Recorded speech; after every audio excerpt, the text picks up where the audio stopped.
is really great. Sarah Ann, the person from the seminary, is great. Yeah, I Zoomed with her this morning. Oh, great. Good. Yeah. So you get her. Now you know my people. I do. Thank you. Hello, everyone. I have a lot of digital devices, but they all have different times. I don't understand how that actually is. Like my iPhone says 7, my computer clock says 6:58. Why isn't the world just all together? And my actual old-fashioned watch says 7. Everyone needs a watch.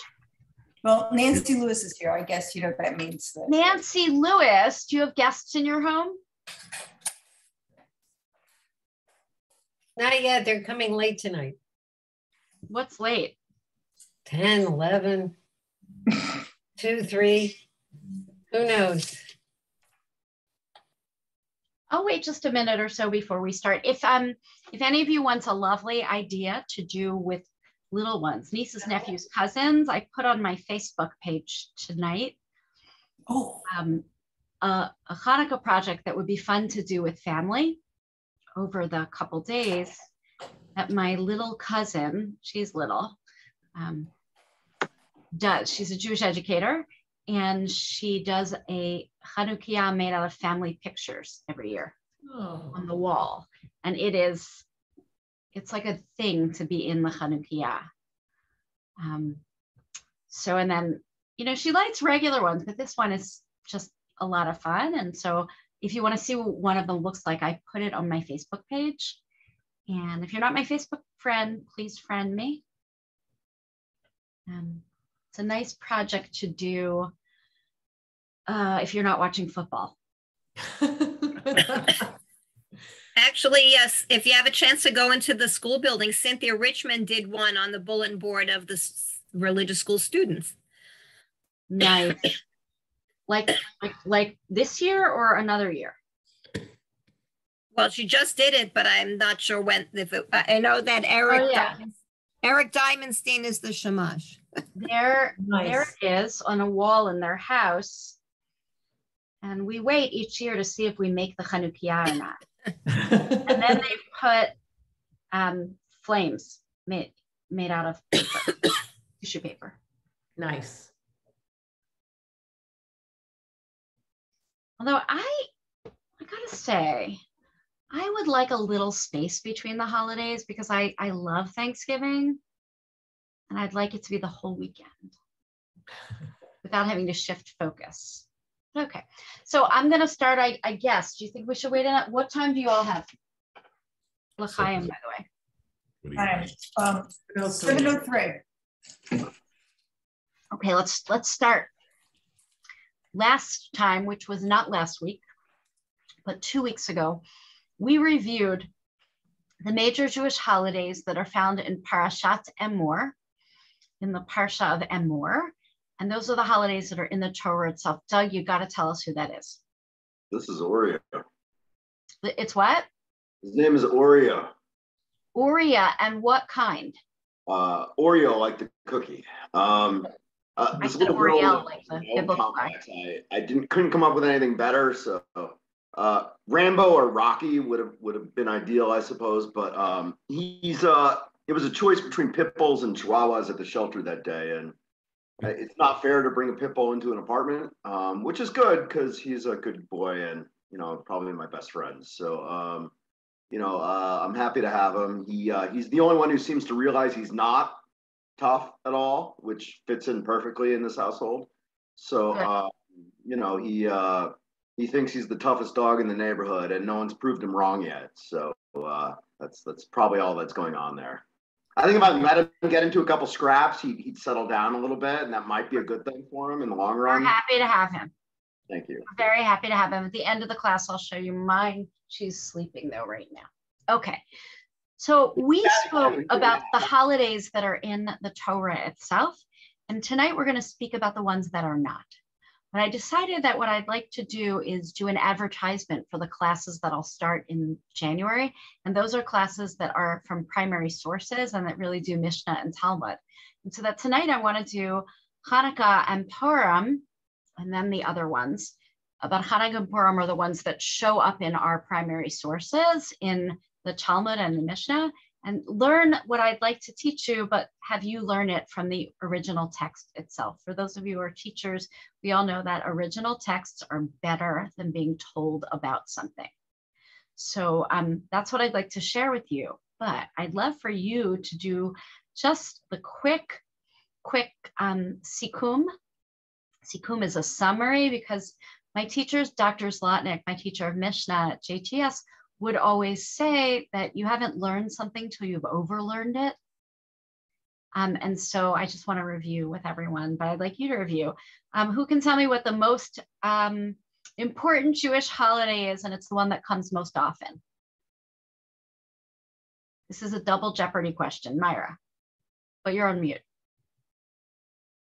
Yes. Shabbat, the most important of all the holidays, and hopefully the one that we can create a community around, Shabbat. Then, what are the two other holidays that are not Shabbat and that are not connected to the other three? The two big ones, the ones that are in the 7th month of the year. Shana and Yom Kippur? Yes, that was a trick question when I said 7th month. Yes. Rosh Hashanah, the new year, one of 4 new years. Rosh Hashanah, and then 10 days later, Yom Kippur. Okay, so now we have our 3 other festivals. What are they called? Passover, Sukkot, Shavuot. Passover, Sukkot, Shavuot, awesome. And in English, they're called, okay, at Plymouth Rock, we had the That's a Shalosh Regalim, the pilgrimage holidays. Pilgrimage holidays, right. The pilgrims at Plymouth Rock, pilgrims, because they came over here. And in Hebrew, the Shalosh Regalim. So in Hebrew, the Shalosh Regalim have a different name, the name that we generally call holiday in Hebrew today. It's with anyone? Yom Tov. Yom Tov. If you're going to say, though, blank Sameach. Hag. Chag Sameach, Chag Sameach. And interesting, I was recently talking to a physician, and she had a hijab on, and she's taking care of my mom. She's taking care of her really well. And we start talking about her holidays and mine. And we were actually talking about where to get halal and kosher food. And I said to her, have you been on Hajj? And she said, yes, I've gone to Mecca and I've gone to Medina as well. What does Hajj mean for Muslims, our cousins? I would guess it's pilgrimage also. Same thing. Chag, Hajj, same word. If you want to know how closely Muslims and Jews are related, same word, same idea. Pilgrimage, to go up. They go up to Mecca and Medina. We go to Jerusalem. Chag, 3 pilgrimage festivals. They're all connected to each other. So which is the first in the order of the year? If you think about the Jewish calendar, according to the pilgrimage festivals, which one does our tradition think is the first? It's not Sukkot. Pesach. Ellen, yes, it is Pesach, but not everyone knows that. So Pesach is considered the first. And it's the Chag HaAviv, the holiday of spring. So what do we know about all 3 pilgrimage festivals? They have meanings that are both Jewish and what else? Agricultural. Yeah. Agricultural, universalistic. And so many scholars believe that the pilgrimage festivals predate Jewish history and were some sort of agrarian festivals before we became a cult, a religion, a people. Okay, so those are the ones that are in the Torah. They're not the most fun. I mean, they're good. But if you ask a kid, which I do, I ask every kid at the Bar Bat Mitzvah pre-meetings, what's your favorite holiday? What's the answer? Hanukkah. Hanukkah, of course. So what is super impressive to me about the Jewish Center is that kids know to not only say Hanukkah. So they'll often say, or they've said this past semester, well, I like Passover because my family is all together and their parents are sitting there. I'm like, okay, buttering their parents up for something. But they do say they like Passover, but every single one says they like Hanukkah. I like Hanukkah as well, but I like the other non-biblical one a little bit more, the Purim. And what we're going to study tonight is Hanukkah and Purim. So before we do that, does anyone have anything to say, agree, disagree, argue, or add? Okay, I'm going to share my screen. I'm going to try to share my screen. Do you see? Yes. How, is it big enough? No. No, I can't read that. Really? I wasn't even at the beginning. All right, I'll just make the English bigger. I'll make the Hebrew bigger too. Oh no.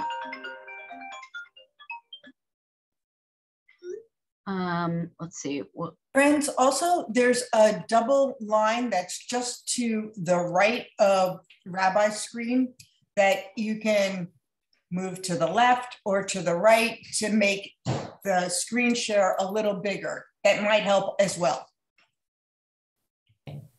Does. Okay, great. So let's review some basic content that some of you know and some of you might have forgotten.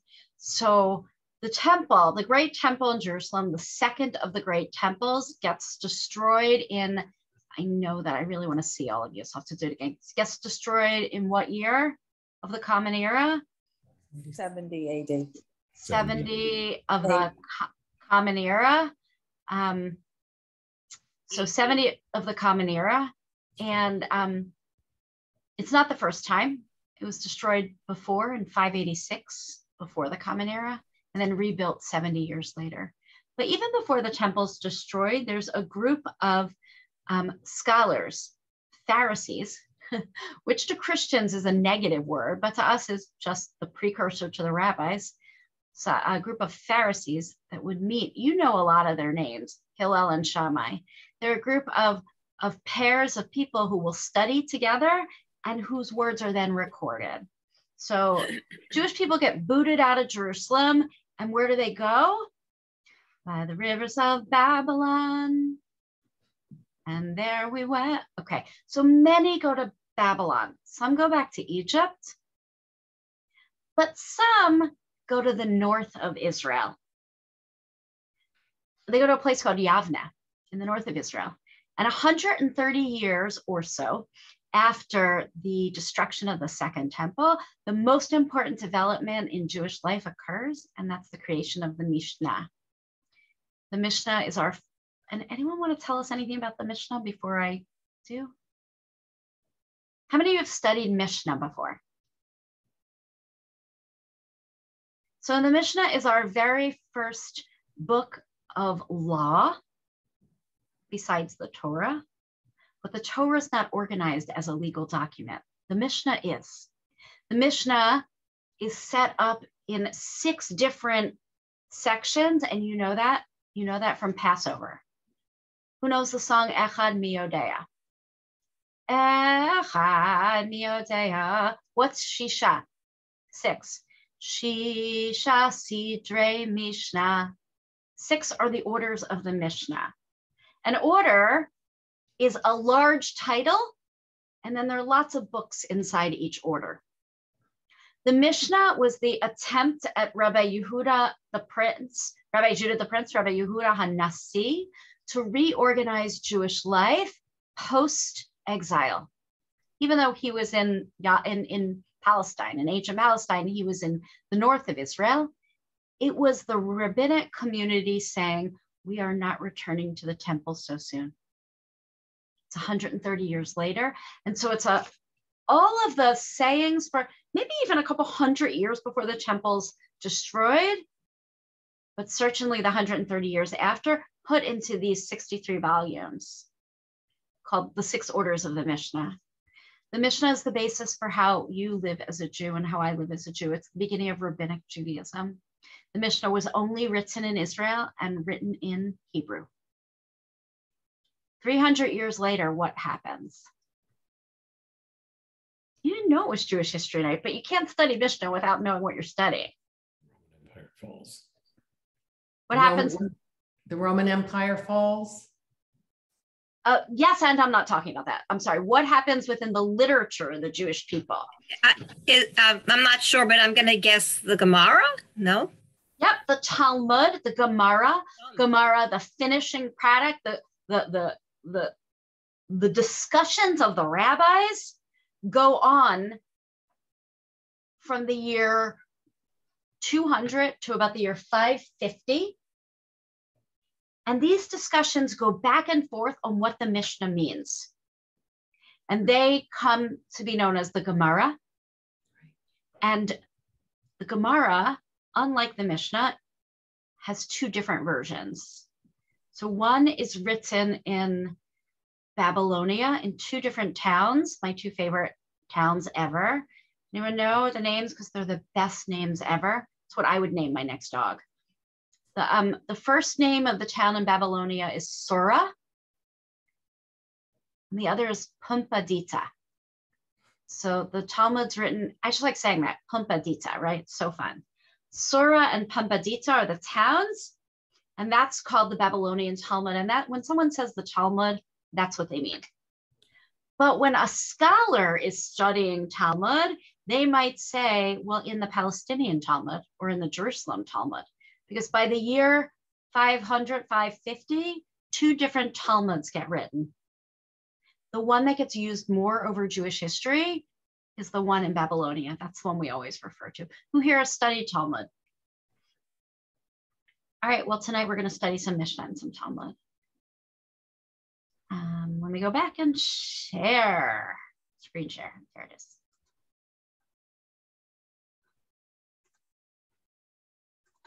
So yes, I called these sources together because I thought they would be primary and interesting. Okay, so this is from the Megillah. This is from Ta'anit.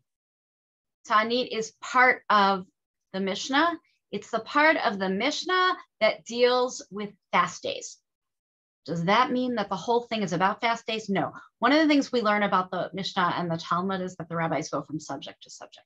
So who would like to read on the 25th of the month? I'll read. Okay, but I want to, the part that isn't translated there, and I'm sorry, I did not ungender the translation. You are welcome to do so. I did not. Okay, on the 25th of the month is Hanukkah. Wait, Fran, 1 second. I just, because somebody said something, I think it was you, about the Greeks or the Romans. Yeah. If you look in the Hebrew at the top is Kishenichnasu Yevanim lehechal v'tzamo. When the Greeks went into the temple, they defiled it. So that's the precursor to what now on the 25th of the month. Go ahead. Okay, on the 25th of the month is Hanukkah, 8 days on which one does not eulogize, because when the Greeks entered the temple, they defiled all the oil there. When the hand of the Hasmoneans, is that right? Yeah. Was made strong and they defeat the Greeks, they checked in the temple and only found one jar of oil sealed with the mark of the high priest, which remained undefiled. Though there was only enough in it to light for 1 day, a miracle occurred through it, and they lit the temple lamps from it for 8 days. The following year, they decreed these to be 8 days of celebration. Okay, so you've heard this story before, right? Right. So I want to just say something about the story, which is, I don't care if it was actually true. I care that the Jewish people believes this story as one of our mythic foundational stories. Hanukkah used to be a little holiday. For those of you who are older than me, anyone over 70 on this call might be able to, like, what was Hanukkah like for you growing up? Was it in the stores at all? Did people talk about it? Yeah, I would say yes. Really? In some of the communities we lived in, it was quite popular. Okay. We saw candle lights, electric versions of them in stores and some other places, public places. But you lived in Brookline. That was for 3 years. Yeah. Go ahead. Brookline, Massachusetts was Right. So if you're 98%. living in an intentional Jewish community, a shtetl, Yes. how about for other folks? Where I lived, there was no mention of Hanukkah in public school. Everybody talked about celebrating Christmas, and there was nothing about Hanukkah. And Yeah, and when my kids were growing up, which is quite a bit later, Hanukkah was mentioned in their schools. right, I think it's more typical. I mean, if you live in Brooklyn or Brookline or places in Philly or Baltimore, yeah, there would be Hanukkah, but it was much more typical in the public square for there to not be discussion of it. Let me tell you when it really changed in terms of Jewish history. So the state of Israel happens,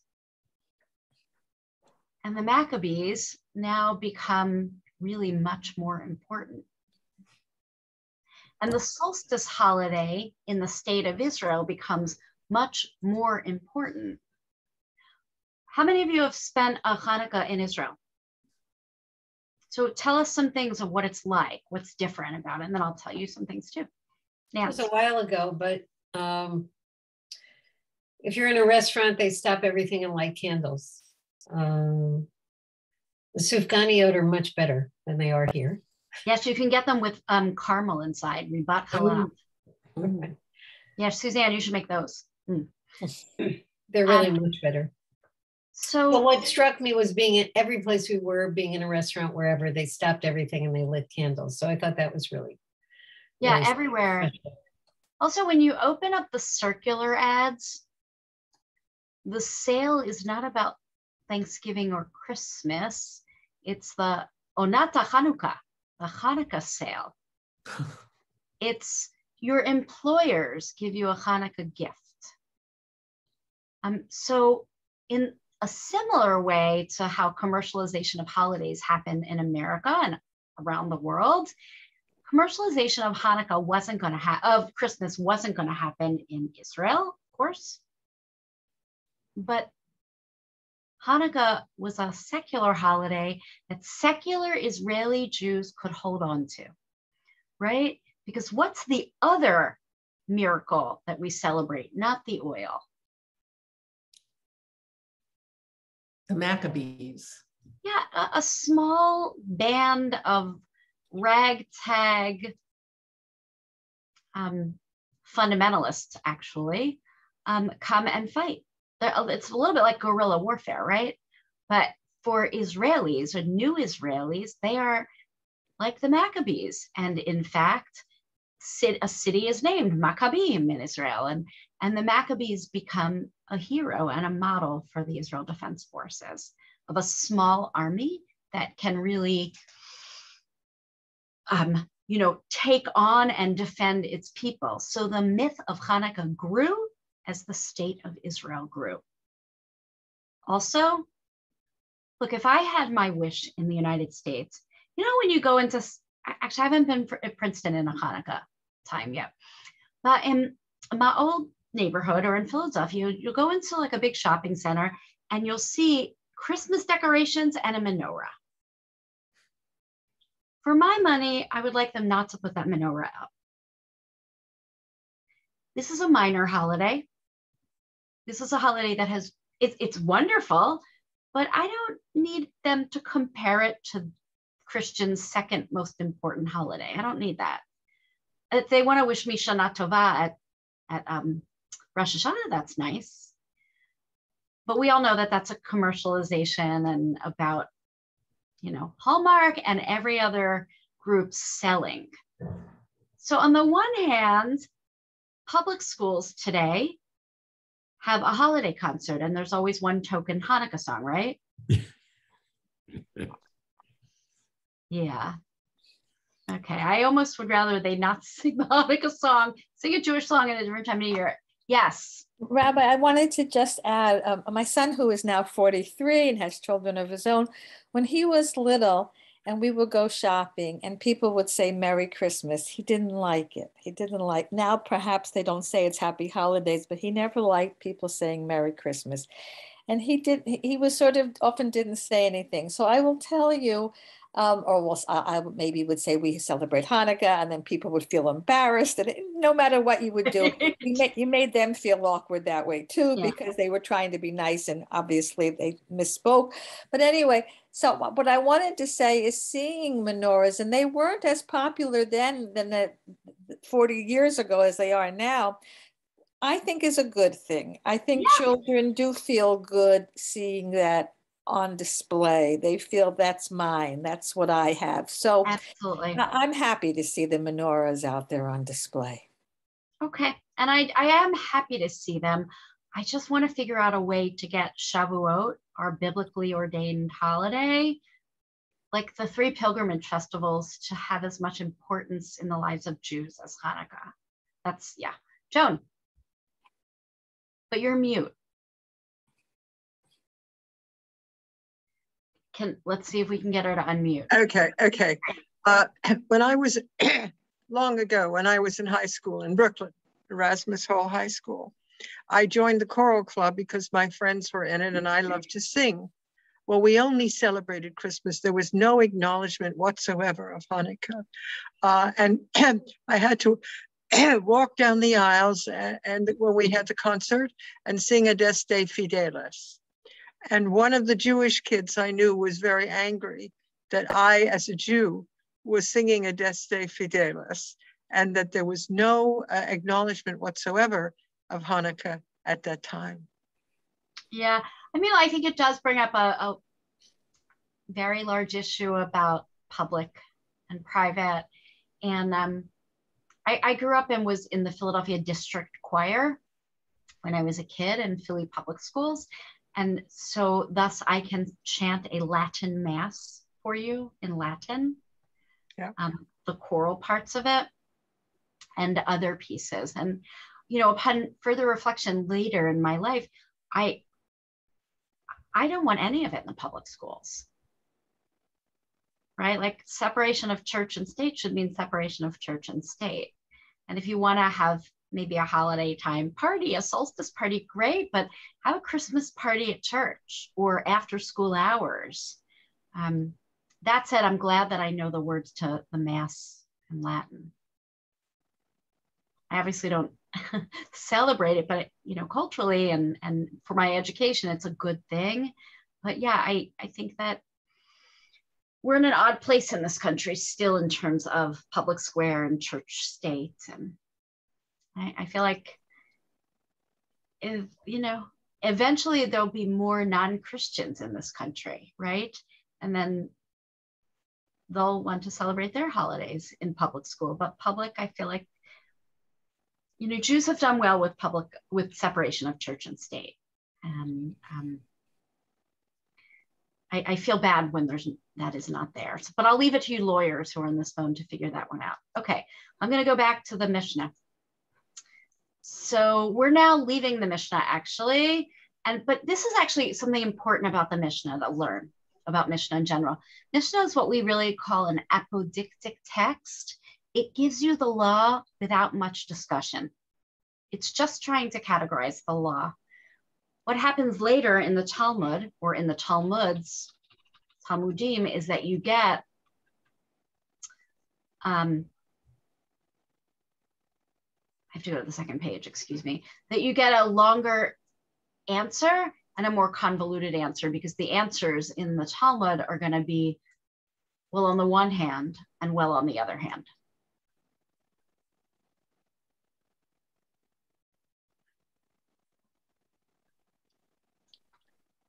Okay, I think this is large. I have it in 18 point. Is that okay? So this is from Masechet Shabbat, and that means we're in the Talmud. We're around the year 500, 550. And this text, I'm going to read it because I want to read it and parse it. So our sages taught, if you want to follow in the Hebrew, I'm right up here, Tanu Rabbanan. Tanu Rabbanan, our rabbis taught, and they taught in a Braita. So in a braita, anyone know what a braita is? No. So a braita is a piece of rabbinic text that is from the time of the Mishnah, so the year 200, but didn't make it into the Mishnah. Braitot mean things that are on the outside. They are teachings that the ancient rabbis gave to us, but they're outside of what was put in the canon of the Mishnah itself. They do take on significance in that they're often quoted in the Talmud. Okay, the sages taught in a braita. By the way, how do I know that? I know it from, if I was just reading the Hebrew, the language is Tanu Rabbanan would let me know that they're teaching either in a Mishnah or in a braita. And if I can't find the quote for it in the Mishnah, I know it's in a braita. It's outside of the Mishnah. Okay. In Hebrew, it's easier to read this. And so I'm going to read it and translate it from the Hebrew. Ner, mitzvat Chanukah. Anyone want to translate that? Mitzvat Chanukah. Everyone's on mute. Mitzvah Chanukah, the mitzvah of Chanukah, Ner Ish Ubeto. The mitzvah of Chanukah is for each person to kindle a light in their household. Ish, a person, Ubeto, and their household. Okay, V'hamehadrin. Any of you have heard the word mehadrin? It usually has to do with bakeries. Mehadrin is the people who do a little bit more than the mitzvah. They do the mitzvah and they do it a little bit better.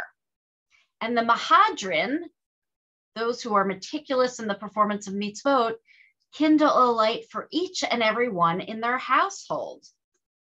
How many of you do that? How many of you have one menorah in your household for Hanukkah? And how many of you have each person in your household has their own Chanukiah? Everyone's on mute. Somewhere in the middle. Somewhere in the middle, a few. Anyone Multiple, have? Yeah. We have several. Usually there's enough for everybody to light their own. Okay, so this you see in the Talmud, there's actually a discussion of how many you should have. And the basic mitzvah is each person, is the household has one. But if you want to be mehadrin, if you want to be meticulous, then each and every person. And then there's a great. And the mahadrin min ha-mahadrin. I love that term. Mahadrin min ha-mahadrin. Those who are even more meticulous adjust the number of lights daily. What do you mean? What does that mean?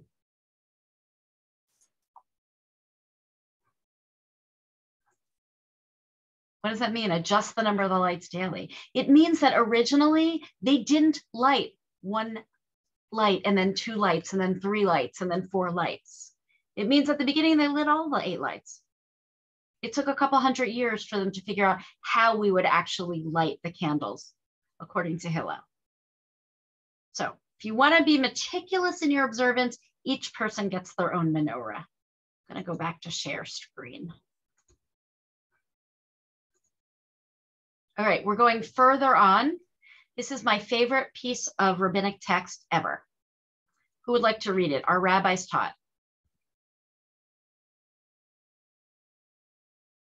Can someone read? I can do it. I have to look closely at the. No, I'm going to make it bigger. Hold on. Oh, okay.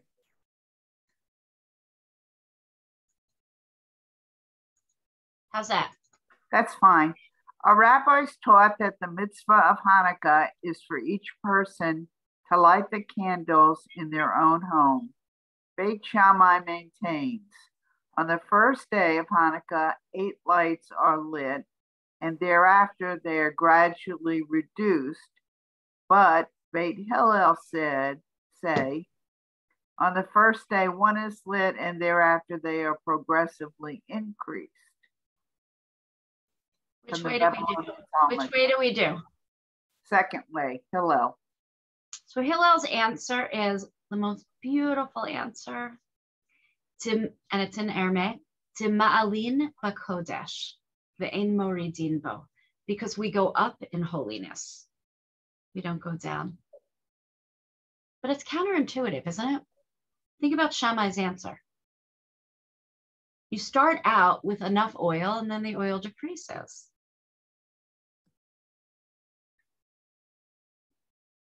You know what else it reminds me of? It reminds me of the shofar at Revelation at Mount Sinai. What happens to the sound of the shofar?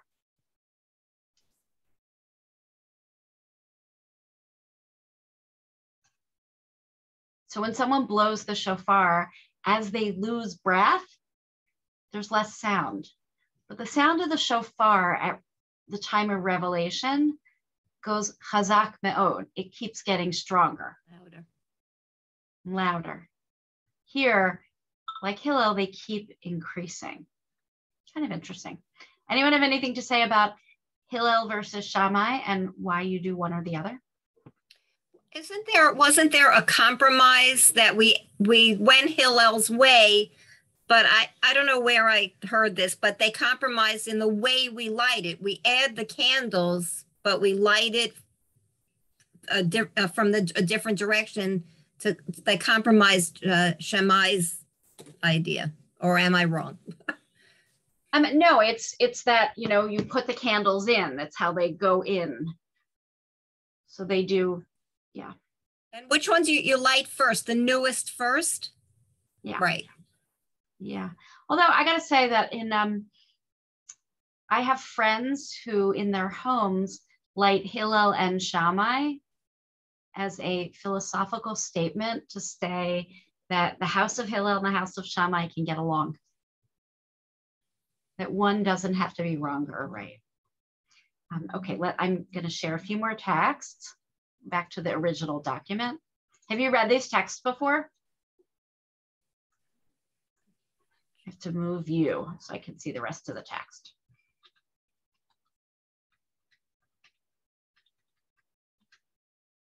Can you see me here? So I'm still on the same page of Talmud. I'm just keep going a little further down. Can you see that? It's trying to correct my Hebrew. Okay. Who would like to read this piece of Talmud from the same book, Masechet Shabbat, the Order of Shabbat, even though it has nothing to do with Shabbat? Who wants to read this? Rabba Bar Chana. Yeah, I'll be happy to read. Okay. Rabba Bar Chana said that Rabbi Yochanan said. Okay, so what do we learn from that already about the Talmud? Intellectual property is important. We always say things in the name of the person who taught them to us. Or maybe he wants to blame the person who said it as well. But we always quote the teachers and their teachers. Okay, here's the story. There were two elders in Sidon, and one of them acted in accordance with the opinion of Beit Shammai, and one of them acted in accordance with the opinion of Beit Hillel. Shocking that Jews would do opposite things. Two opinions? Oh my gosh. Each provided a reason for his actions. One gave a reason for his actions. The number of lights corresponds to the bulls of the festival. And one gave a reason for his action. The number of lights is based on the principle one elevates to a higher level in matters of sanctity, and one does not. And one does not go down. So. Oh, I don't see it. Yeah, no, it wasn't there. So what do bulls have to do with Hanukkah? Anyone? Okay. What was the last of the 3 pilgrimage festivals? Before Hanukkah. Before Hanukkah, Sukkot. Sukkot, Shmini Atzeret, Shmini. How many days is Shmini? Echad, Shem, Shalosh, Arba, Chamesh, Shesh, Shmini, 8. How long is Sukkot when you live in Babylonia or in Princeton, outside of Israel? 8 days, 8 crazy nights. According to Adam Sandler, 8 crazy nights. 8 days in Babylonia. So some say you light 8 candles. Why? Because the Jewish people didn't have the temple in Jerusalem at the time the temple was being purified, at the time of the Maccabees. They were still cleaning out the temple. And while they were cleaning it out, that last Sukkot, they didn't get to do their sacrifices. So on Hanukkah, they light a light for each of the sacrifices that they are making up from the previous holiday of Sukkot, corresponding to the 8 bulls, 8 bull offerings on Sukkot. Have you heard that? Interesting, new knowledge. Sukkot and Hanukkah, intricately connected, because we didn't have it. It reminds me of all the parties people had last summer when they felt like, oh, we're going to celebrate 9 birthdays of all our relatives together because we missed a year of birthdays. Let's have every holiday together because during the pandemic, we missed it. Hanukkah, we're going to remember the fact that we couldn't bring our sacrifices to the temple then. Okay, what do we know about Hanukkah? We know it's not biblical, or it's not from the Torah. We know that it's a story about miracles. We know that we are supposed to publicize the miracle and thus put those candles and those Chanukiot or Hanukkah menorahs in shopping centers all around New Jersey. No, we really are supposed to publicize the miracles. So what are the miracles?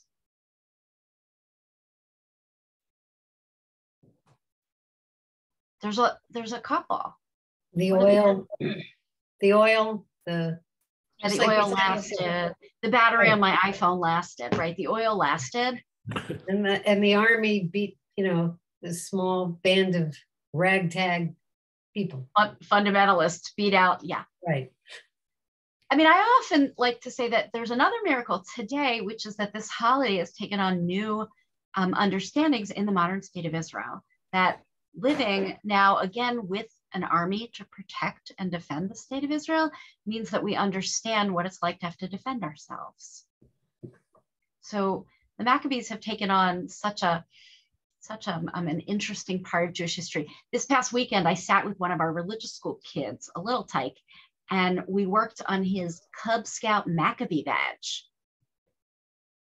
So the badge of doing Jewish identity, right? Doing Jewish identity. When you look at the Pew Study, we understand that Jewish identity, one of the holidays, the holiday that's most celebrated is Passover, right? Even if someone doesn't have a Seder, they often get invited to a dinner and they'll call it a Seder.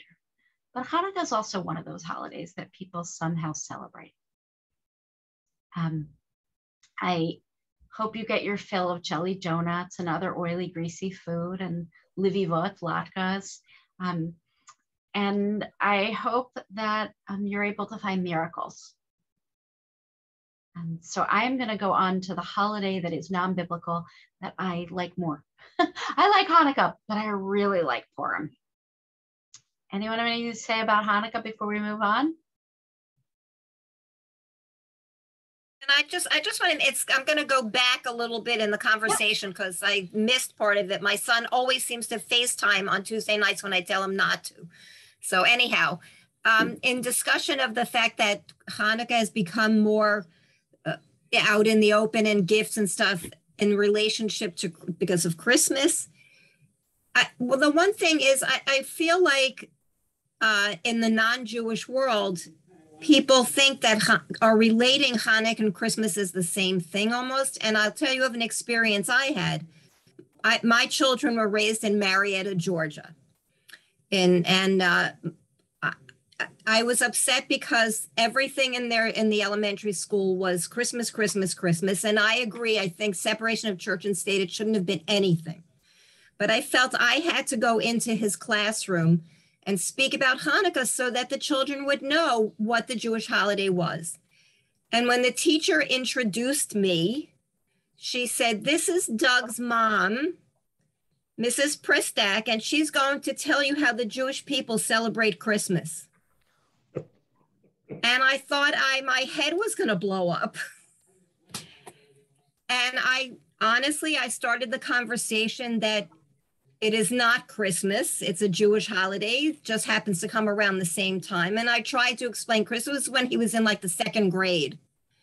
And it frustrated me because there's such a misconception by people who don't understand.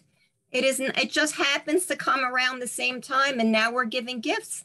And I feel your pain there, because I had agreed that I wish people, when they learn about Judaism, would learn about the other bigger holidays. But what I would say is they are related. So they are related in that, I think we have an anthropologist here, right? That both of these holidays are originally solstice festivals. And so if we want to think about the universality before Judaism, this was about winter and was about bringing light at times of darkness, or at the time of greatest darkness. So in that sense, that explanation is not about our narrative of our Jewish story, but they are related. They're not related on the level of how we understand the narrative of who we are as Jews, although maybe today a little bit they are, but they are related in that if you look at the solstice and the sense of where they are, they're much more related than, let's say, any Muslim holiday would be. Since Muslims don't have a fixed calendar, their holidays don't correspond to the seasons in the way that ours do. So I agree with you, and also that they are about bringing light. Yes. Rabbi, I just wanted to ask you for one thing.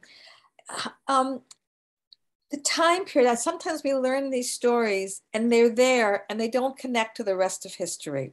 So the question is, after Hanukkah, and then if you go on then to 100 or 200 years, and then there's the revolt, and then there's the loss of the Second Temple, and you have this great victory at Hanukkah.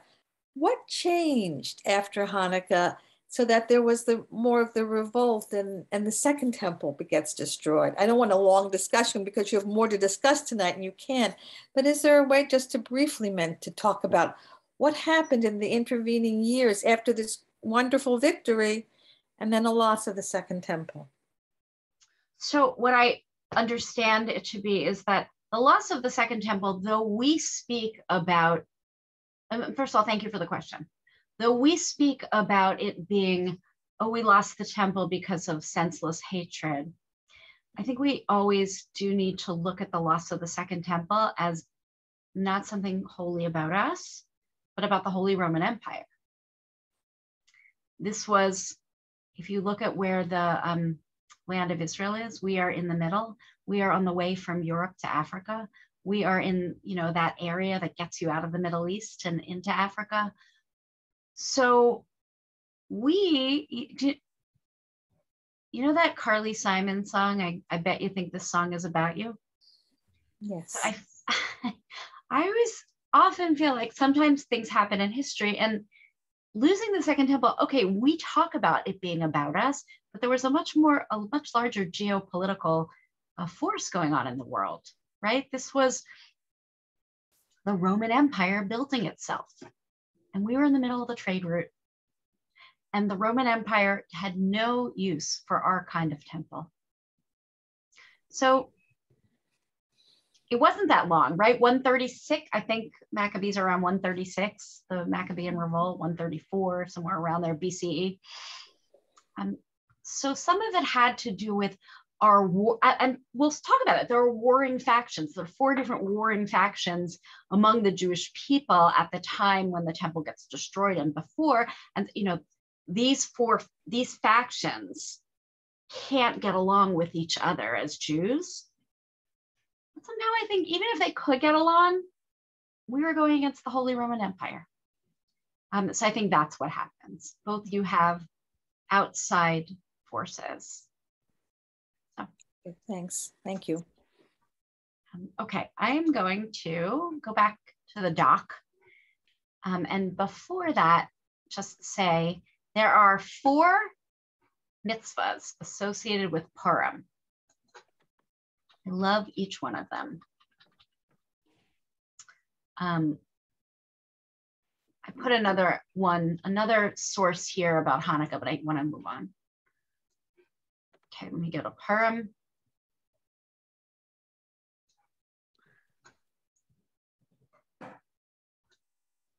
It'll be my first Purim at the Jewish Center, but Purim's one of my faves. And Nancy, can you make sure I get to read chapter 3, please? My fave chapter. It's the first one of all the Hamans. Okay. Chapter 9 of Megillat Esther. And Mordechai wrote these things and sent letters unto all the Jews that were in the provinces of King Achashverosh, near and far, to enjoin them that they should keep the 14th day of the month of Adar, the 15th of the same yearly, the days wherein the Jews had rest from their enemies, and the month which was turned to them from sadness to gladness. They should mark them of days of feasting and gladness, and sending portions of one another and gifts to the poor. So I'm going to the Hebrew. Asar lachodesh adar ve'et yom chamisha asar bo. I'm right here. Do you see the word nehapach right here? Nehapach lechem miyagon l'simcha. We changed it for them from sadness, agony even, to joy, from mourning to a Yom Tov. So Yom Tov doesn't get used much in Jewish history. It usually only gets used for those 3 pilgrimage festivals, but here it is, to a date, Yom Tov. La soto tam yemei mishteh. We should have days of mishteh. What's mishteh? What's mishteh, Suzanne Esterman? You had a cup before. Days of drinking. Days of drinking. V'simcha, and joy. Umishloach manot, and gifts, a person to their friend. Umatanot la'ev yonim. So, if you had to guess, what are the mitzvot of Purim? Commandments to the poor. Giving to the poor. Matanot le'evyonim, gifts to the poor. And it's actually, the word is gift. It's not tzedakah now. It's a gift to the poor. Mishloach manot. Gifts of food. Was it be gifts of food? A mana is a portion. So we'll go over what they actually are. To your friends. Ish l'reyehu, to your friends. Yom mishteh. Yom mishteh. You're supposed to celebrate and drink. Stamp out Haman's name. Yeah, drink, but also the mitzvah actually became, you're supposed to have a seudat Purim, a festive Purim meal. There is no, there's no mitzvah in any of our books that says you are supposed to have a carnival. That is modern lore. You are supposed to give away goldfish and have them die the next week.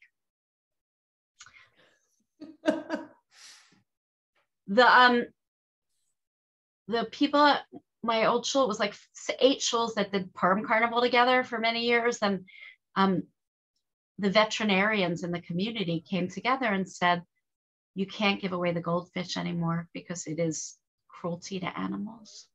And so I dressed up with my other rabbi friends as goldfish for the Purim Carnival, so that there would be goldfish at the Purim Carnival, and we gave away goldfish, not fish. I actually have a name for those fish if you promise not to tell anyone. I call them Kaddish fish because they often teach kids about death, because they win that fish at the Purim Carnival. Anyway, new things like Purim carnivals exist. But the 4 mitzvot of Purim really are, listen to the Megillah. Hear the whole thing. Not excerpts, the whole thing. Have a Seudat Purim, a festive Purim meal, where you sit down and actually have a real meal like Shabbat, but better. Gifts to the poor, not tzedakah, gifts, free will gifts, and gifts to your friends. So what's the best mishloach manot you've ever given or received? Oh, reminding you that mishloach manot need to have two different things in them.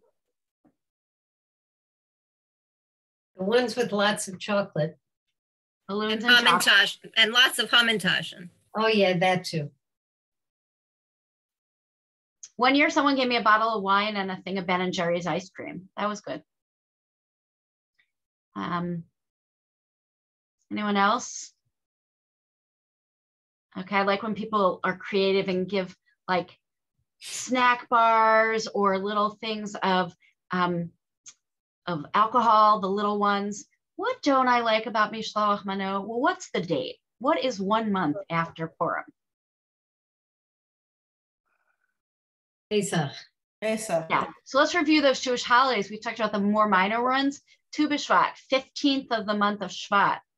1 month later, Purim, 15th of the month of Adar. 1 month later, Pesach. So you get all these goodies and then you got to eat them up or give them away. You start to clean your house out. Okay, Sharon, a few more texts. So I'm going now a little bit later in Jewish life to the Mishnah Torah. The Mishnah Torah is Rambam's, Maimonides' great work of Jewish law. I don't know what this. Yeah? Doug, did you have something? Okay. No, I forgot I was not on mute. Sorry. Okay, who would like to read Maimonides? Someone read Rambam for us? Yes. Jump in. Read the first part. What is the nature? Sorry, I can't see where you Right have here. it. What is the nature? Oh, yes. Sorry. Mishnah Torah. Mishnah Torah means a second Torah. By the way, that's a little chutzpahdik, isn't it? Maimonides named his book the second Torah, Mishnah Torah. It is a little bit, you got to have a little bit of self-confidence to name your book the second Torah. Okay, Maimonides, Dr. Rambam. What is the nature of our obligation for this feast? A person should eat meat and prepare as attractive a feast as means permit. They should drink wine until they become intoxicated and fall asleep in their intoxication. Oh my gosh. So what is the nature of this feast you're supposed to have? It's not at night because you have an obligation to hear and understand the Megillah at night and in the morning. So a Purim fast, a traditional Purim meal, a Seudat Purim. Have you been anyone to a traditional Purim meal? A Purim meal happens in the afternoon. It's so much fun. Nancy Lewis, for the last several years, I've served sushi at my Purim meal from House of Kosher. So, but I think it should be Middle Eastern food, Persian food. So this meal is supposed to, what is it? What do you think that Rambam's saying when he says meat? It's not an affront to the vegetarians. Think about the 1200s. What's he saying? Good meal. Yeah, go to great expense. This is not a hot dog at the Purim Carnival. This is go to great expense and make a beautiful meal. I mean, I appreciate a hot dog at the Purim Carnival, but make a beautiful meal and then serve good wine with it. I think it's like training for Passover for the 4 cups a month later. All right, we're going to read more Jewish law on it, more Rambam. Original source is better than someone telling you. Okay, who would you want to keep going? You're a great reader. I will if you like. Yes, and you have a voice that you could actually read on TV as an announcer. Yes, thank you. And similarly, a person is obligated to send, wait a minute, we're reading the original text and, yeah, okay. Well, the original is above in Hebrew. We're reading a translation. Yeah. Okay. And similarly, a person is obligated to send 2 portions of meat or 2 types of cooked food or 2 types of food to their friend, as it says, and send portions one person to another, 2 portions to one person. And all that increase to send to others is praiseworthy. Okay, so let's stop for a second. According to Maimonides, what should be in your Mishloach Manot? Not stale hamantashen. What should be in your Mishloach Manot? Cooked food. Yeah. Expensive food. Meat. Meat is the sign of expensive. Good food. I had a lady who used to put like really good meat kreplach in her Mishloach Manot. That was like good to get. Okay. But it's also, it seems to me to be stuff that you really worked toward making. So it's not just something, 2 different types that you just throw there. It's something that you really took an effort to craft for somebody. Absolutely. And also there was no Costco then that you could go and buy. So you weren't buying anywhere, but yes, you are right that prepare it to be attractive. So yes, prepare it to be attractive. And 2 types. It's not good to just give them a pie, but 2 things, 2 different things. And you could even do more, they're saying. Okay, let's talk about the money now. Keep reading. And if they have no money, they should exchange with a friend. This one sends to this his meal, and this one sends to this her meal in order to fulfill and send portions one person to another. Oh my gosh, talk to me about how brilliant that is. Mm. I mean, it's gorgeous. It's saying even if you have very little, you give to someone else and someone will give it back to you, but someone will have made something for you. I mean, if you've ever been not well, right? How great is it when someone delivers a thing of soup to you? Here, it's just, we are all so joyous that we're going to cook for each other. Anyone who likes to cook for people really should love this mitzvah. Okay, next mitzvah. Want to keep going? Okay. One is obligated to give to poor people on the day of Purim. One should give no less than 2 poor people 1 gift each of. Okay, so before we go, what did he just say, Rambam, about when gifts to the poor have to be given? It's on the day of Purim. On the day of. Not in a check the week before or the week after, on the day of.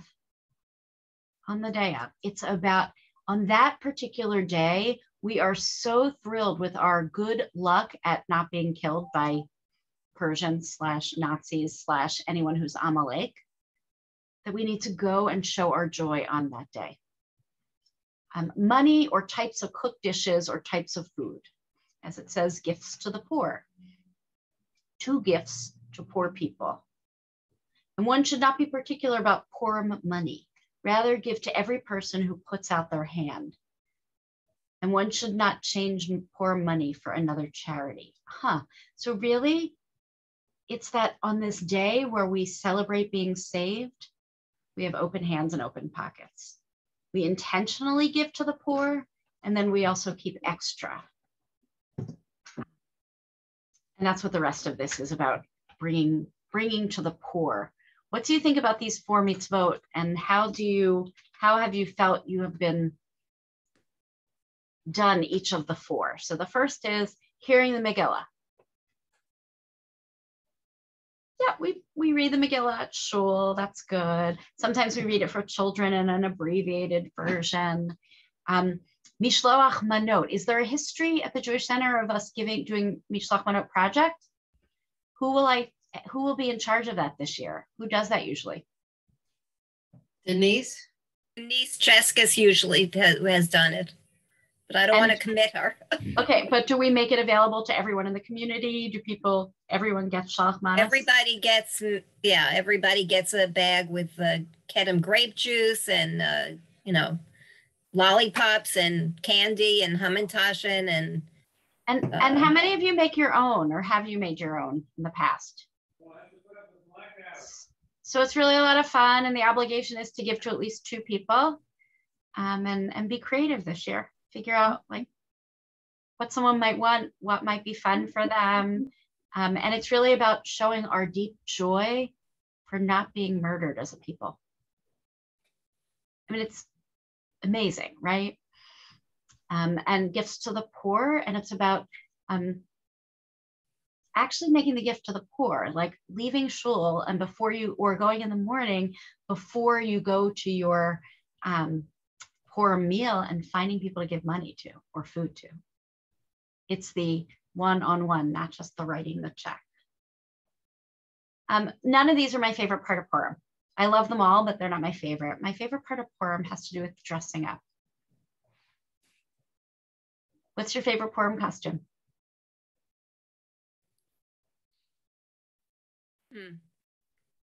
My favorite was when we had a Star Wars theme Purim celebration, and I went as Leia as the general in the later movies, Princess Leia as Leia or Gardu or whatever. Yeah, I have a picture of it somewhere. So people who think that Purim is a kid's holiday get it wrong. Purim is an adult holiday. It's akin to Mardi Gras.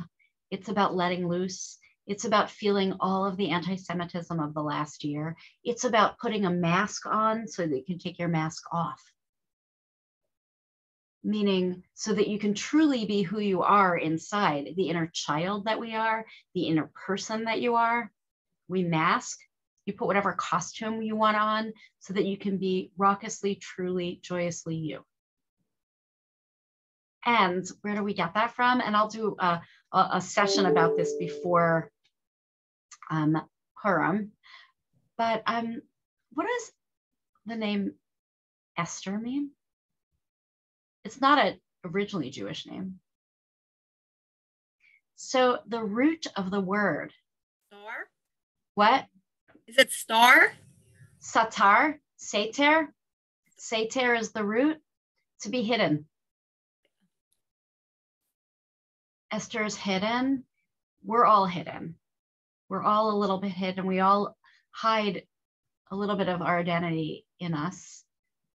On Purim, you know what happens when you drink a little? You know, you're a little bit more free to just be who you are, relax a little, to think about what it would have been like if we would have been destroyed. We're so lucky to live in a time where we can celebrate Purim and it's not 1943 or during the Chmielnicki or during any of those bad times, so that we can really use this time to mask ourselves so that we can unmask.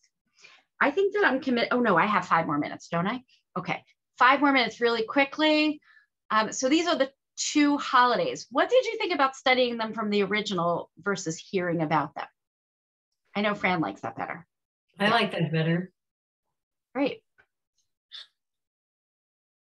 Those are the original text in the, Myra, you're on Zoom, you're on mute. So if you're trying to talk.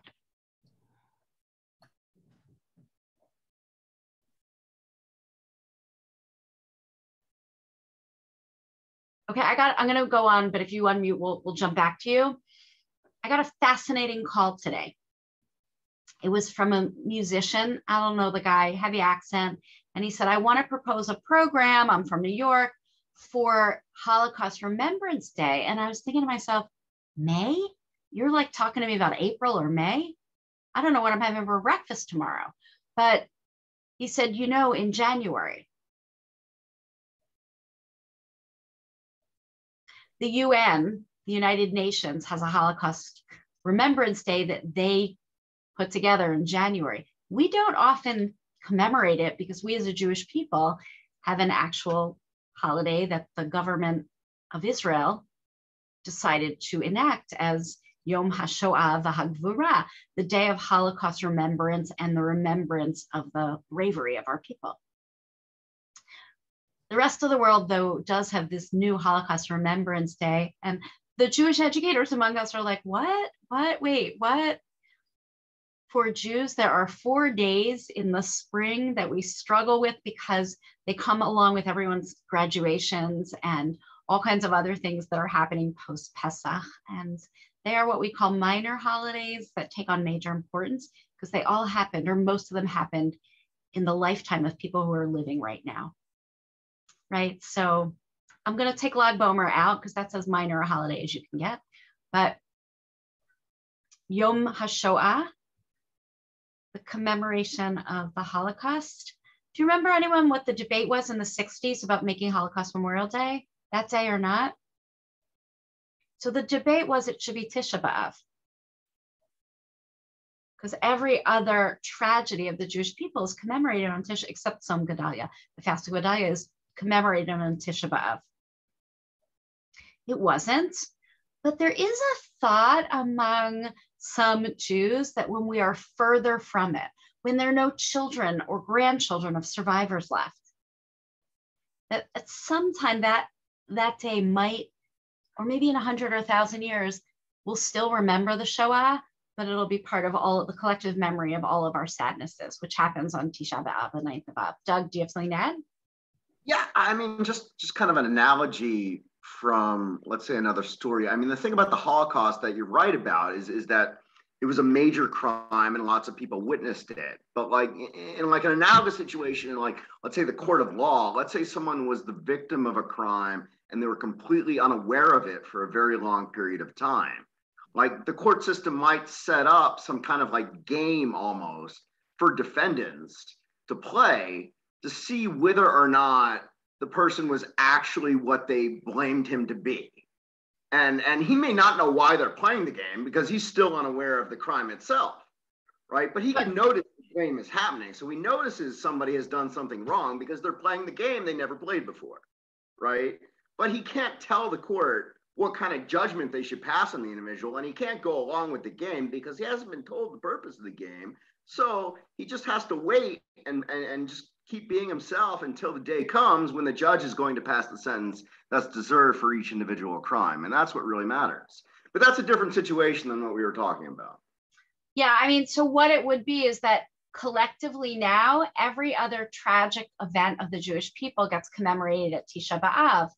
But because we still live in a time where there are survivors, especially in the 60s when this law was enacted, Holocaust Memorial Day for the Jewish people is commemorated right after Pesach. Okay, so that's one.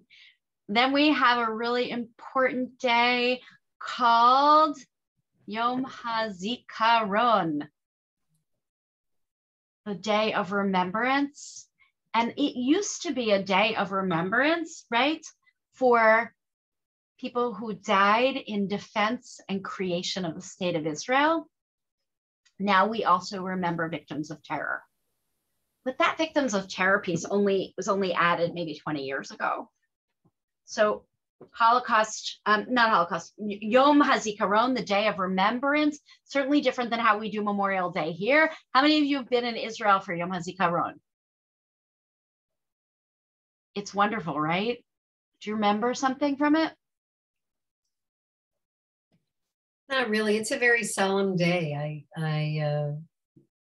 I don't know how it is now in very contemporary times. So here's what happens. There's no music on the radio. There's music. There's all sad music. And there's a siren and everybody stops on the highway. At 10 in the morning, there's a siren throughout the whole country. Everyone stops and gets out. There's talk shows all day on television. There are national ways to remember Yom HaZikaron. And then the very next day at night, as the day changes, right, we go into Yom HaAtzmaut, Israel Independence Day, where, it's different than here. It's every single person has family or friends who've fallen. Every single person. Everyone in Israel knows someone who was killed in defense of the country. And the country's new enough that there are people still living who remember when there wasn't a country. And so they celebrate it differently, a little bit more fervor. A dear good friend of mine, one of my close friends, Nancy met her this summer, lives in Jerusalem. Her name is Yafa Shira. She goes to a modern Orthodox shul. She has 3 kids. Her 2 kids are out of the Army, and 1 is in the Army right now in a pretty prestigious combat unit. Her husband works in high tech. I went to college with both of them, and they're my dear, really dear, dear, dear friends. And Yafa Shira works in a school called Yad B'Yad. Has any of you heard of Yad B'Yad? So Yad B'Yad it's called the Max Rain Bilingual School. So in every classroom, there are 2 teachers, 1 Arab and 1 Jewish. In every class, half the class is Arab. Some of those are Christians and some of those are Muslims, and the other half is Jewish. Both teachers, there's an Arab teacher and a Jewish teacher, but each teacher knows both Hebrew and Arabic. So my dear friend is a 4th grade teacher, some years a 2nd grade teacher, learned Arabic, has lived in Israel for 25 years or more, and actually more because, 28 years, 29 years.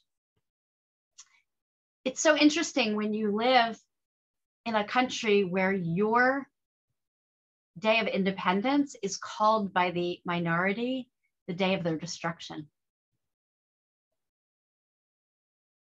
So they have good conversations about what that means and on a real human level, what does it mean? It's just, I fervently believe that we should celebrate Yom Ha'atzmaut as my dear friends do, as my friends who work at that school do.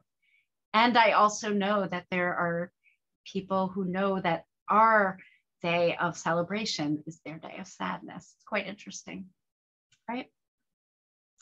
The lens with which you look at something. At least in that school, one of 4 schools around the country, they have the conversations in civil and in good ways. So then the next of these yamim, of these days, is Yom Yerushalayim, right?